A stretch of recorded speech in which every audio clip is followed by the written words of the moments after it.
இன்றைய தினம் கடகராசி என்பவர்களுக்கு உங்களது வளர்ச்சி திட்டங்கள் முயற்சிகள் எல்லாமே வெற்றியடையக்கூடிய ஒரு அதிர்ஷ்டகரமான ஒரு நாள்ங்க. உங்க தடைகள் என்னென்ன இருக்குங்கிறத நீங்க அடையாளம் காணக்கூடியதாகவும் இருக்கிறது. வியாபாரத்துல உங்களுக்கு சில அலைச்சல்கள் வியாபார ரீதியாக இன்றைய தினம் கிடைக்கலாம். அலுவலக பணிகளில் நண்பர்கள் மூலமாக நிறைய ஆதரவு உண்டு. தொழில்நுட்ப கருவிகளை உங்களது அலுவலக பணிகளை நீங்க கையாளும் போது கவனம் வேண்டும். இன்றைய தினம் குடும்ப வாழ்க்கையில உங்களுடைய நிதி நிலைமை மற்றும் அதனை மேம்படுத்துவது குறித்த ஆலோசனைகளை குடும்ப உறுப்பினர்களிடம் நீங்கள் பெற முடியும். காதல் வாழ்க்கையில உங்க மனதிற்கு பிடித்தவருடன் உங்களது ரகசியங்களை எதுவுமே இன்னைக்கு ஷேர் பண்ண வேண்டாம், கவனமாக இருங்க. நட்சத்திர அடிப்படையில பலன்களை காணும் பொழுது புனர்பூசம் நட்சத்திரத்தில் பிறந்த நண்பர்களுக்கு மனதில் சிறு குழப்பங்கள் ஏற்பட்டாலும் அது நீங்கிவிடும், பயப்பட தேவையில்லை. பூசம் நட்சத்திரத்தில் பிறந்த நண்பர்களுக்கு அசையா சொத்துக்களை வாங்குவது அல்லது விற்பதில் சிந்தித்து செயல்பட வேண்டும், அவசரம் வேண்டாம்.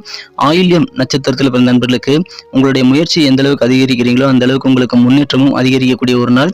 நண்பர்களே, 12 ராசிகளுக்கு உண்டான லிங்க் கீழே சேனல் லிங்க் டிஸ்கிரிப்ஷன்ல கொடுத்துருக்கேன். உங்க குடும்ப உறுப்பினர்களுடைய ராசி பலன்களையும் நீங்க அதில் போய் நீங்க பார்த்துக்கலாம். இந்த தினத்திற்கான உங்களது அதிர்ஷ்ட நிறம் லைட் எல்லோ, அதிர்ஷ்ட எண்ணாக நம்பர் 3 பயன்படுத்தலாம்.